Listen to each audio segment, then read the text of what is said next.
Top 7 comments of the week. Let's do it.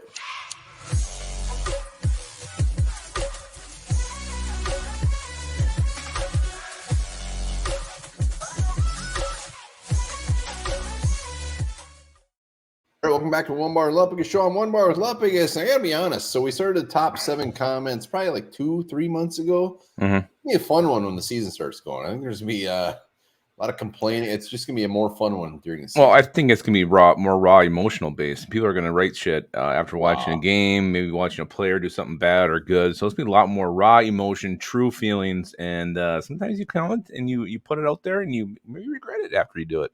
No regrets, never show weakness. Best part is we're doing this, and everybody still has fantastic comments. So it's this is becoming one of my favorites. I may get a comment that I'm wearing a hat in July, but we'll see. Yeah, looks like we a will see. swim cap. I think our first Fair two hat. comments are definitely about Jordan Addison. I tried to pick one from each side, so I don't remember which is which, and I could be dead wrong, but let's go. This is Harmsy. He says, "Nah, I may be the only one that shrugged at this and moved on right away. I'm 37 and still find myself doing stupid shit.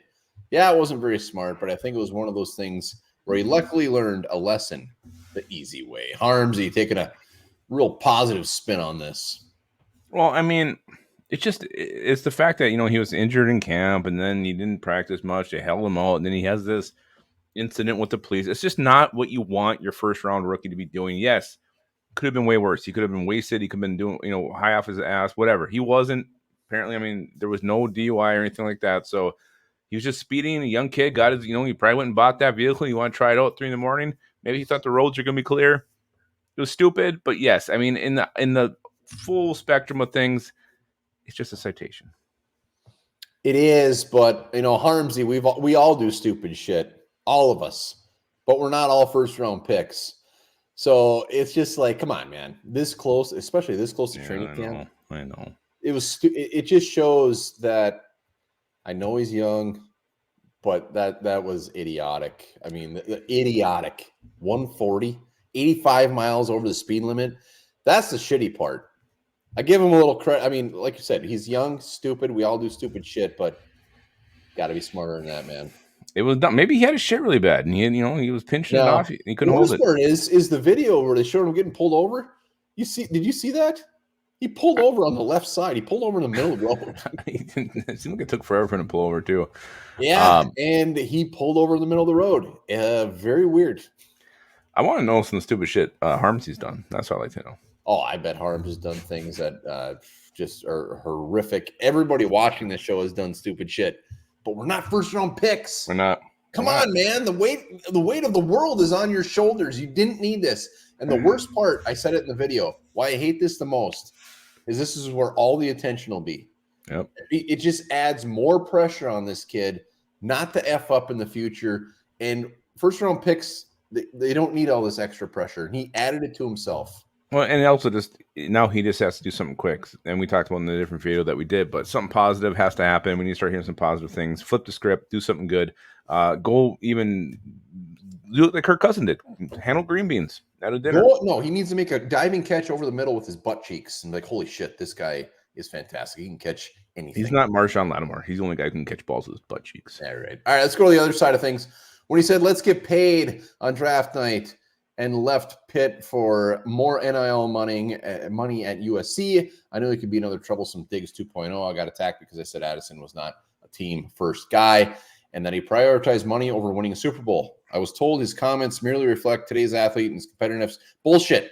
You can tell by his attitude and the way he carries himself, he's going to be a problem. So we did have a lot of comments kind of on that same theme. So that's why I put it on there. Basically, like, and a lot of people were saying the first thing he said, let's get paid. It's rubbing everybody the wrong way on top of this, and it just adds a little bit of fuel.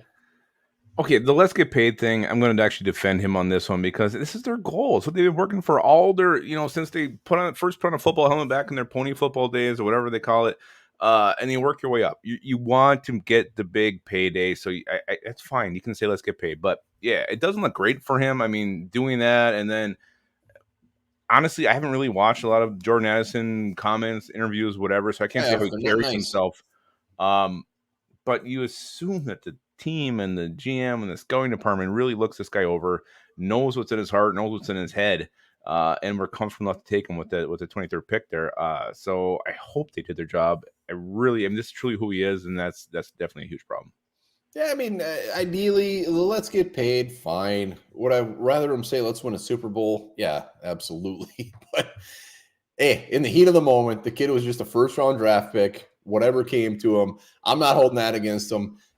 It's just everybody right now. It seems, I won't say everybody, the majority just have a little bit of a not great taste in their mouth, and that's why he needs to come out and have a fantastic training camp. Yep. So we need to hear some positive stuff about this guy. And I mean, I've found him. I'm, getting close to Kirk Cousins, seeing what he does. Teach me, Kirk. Teach me how to be a pro. Yeah. As soon as he starts making plays, nobody's going to remember a speeding ticket. Yeah. A bad speeding ticket.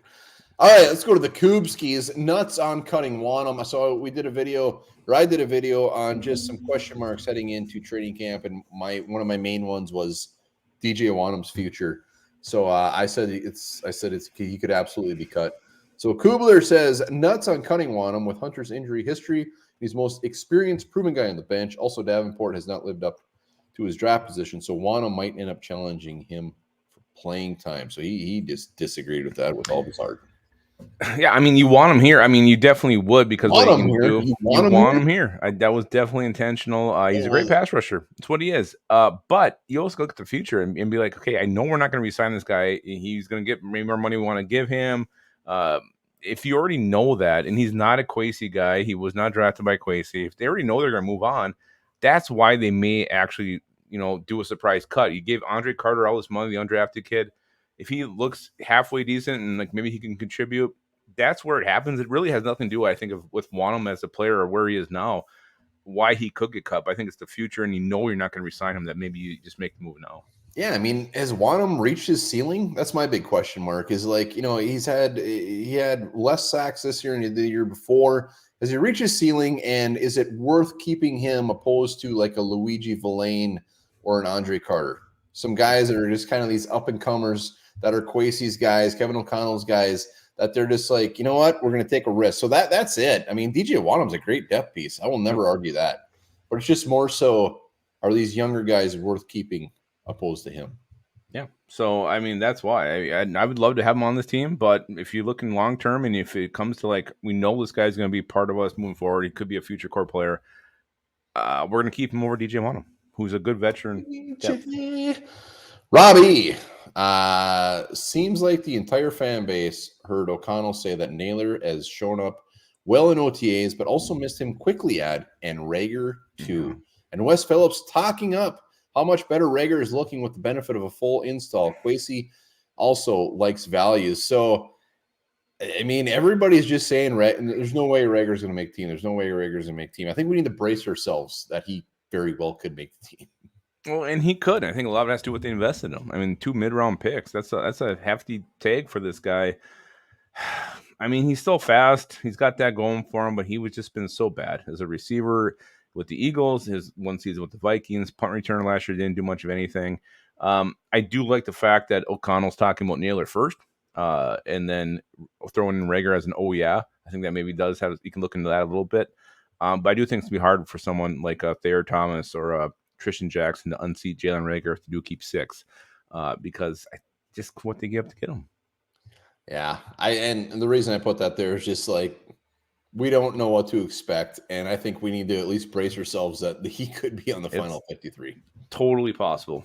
Definitely possible. I mean, I love some of these younger guys. I love these guys on the bottom of the depth chart, but I mean, Rager's at least been around, so I mean, we gotta. It could happen. But also, when he did get in that Colts game, he fucked up, and we fucked up multiple times. I mean, he's like him and Ross Blacklock. These guys highly drafted and just not figuring it out at the NFL level.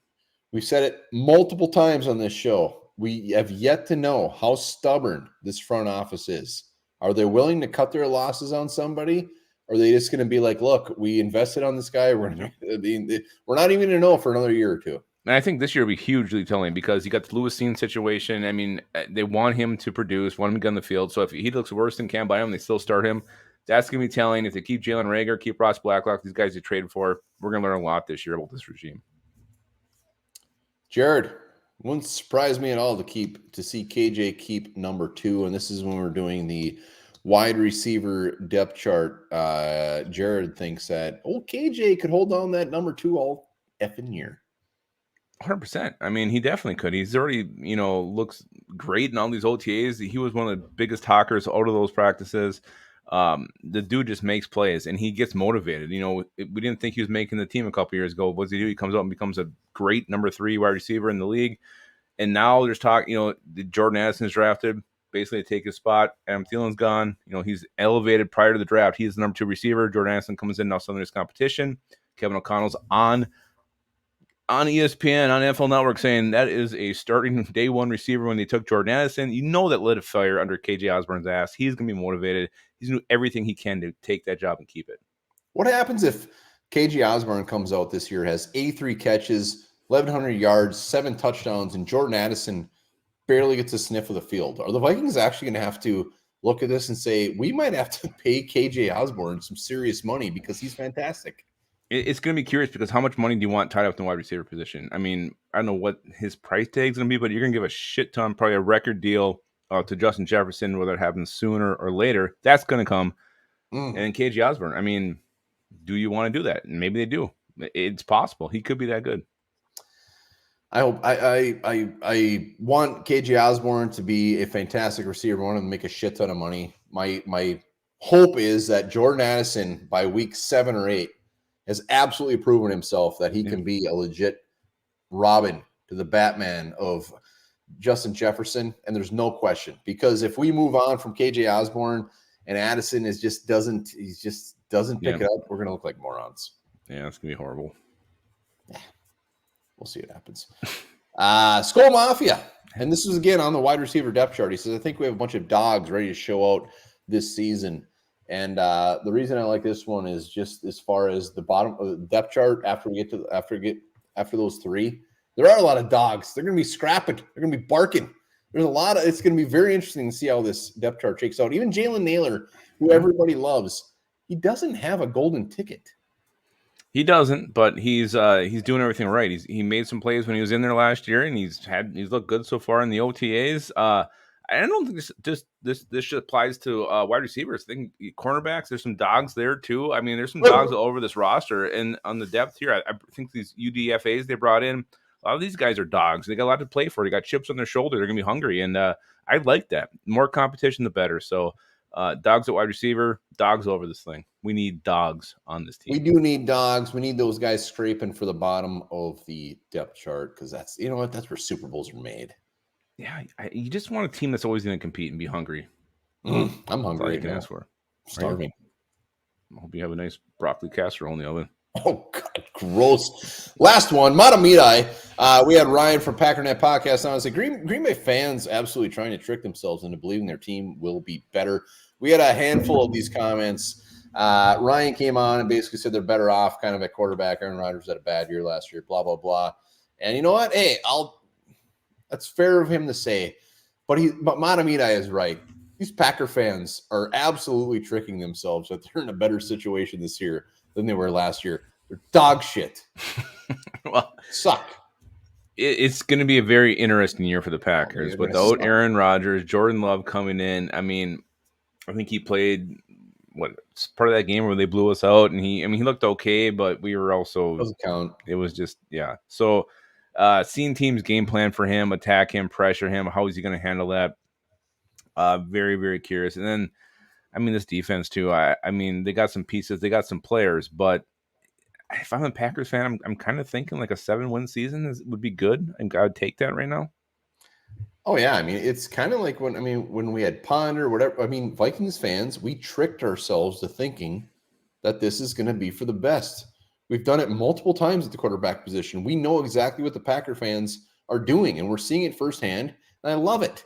Jordan Love is going to suck this year, just like the Packers. I hope so.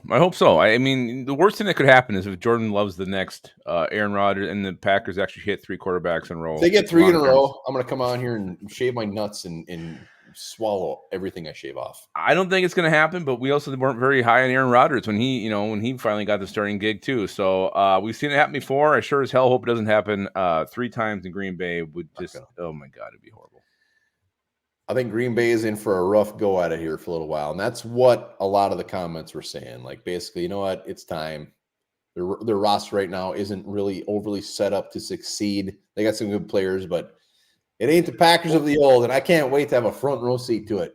And let's not forget a huge factor with Aaron Rodgers. How many flags did he get? I mean, late hits, whatever. That's not going to happen to Jordan Love. You have to earn that. You have to get to that level. Refs are going to get 2 shifts. Jordan Love gets, a close to a late hit. It's Jordan Love. So that shit's going to go away. They're not going to get all these free first downs anymore. So that is definitely an underrated thing. With Aaron Rodgers being Davenport's going to be putting him into the effing ground. Yeah. Oh, I love it. And I'm curious to see if they'll still be allowed to hold as much as they always get to. We'll see. Those are the comments of the week. Remember, comment on every damn video. You will be on this hopefully next week. Yeah, we appreciate you guys dropping on, leaving those comments. Love to hear what you're thinking. And remember this little nugget here, guys. Actually, I didn't have one ready. I really screwed up. So, 3-leaf clovers have 3. Wait, I found one. Leaves. The oldest fully preserved human body ever found actually has tattoos.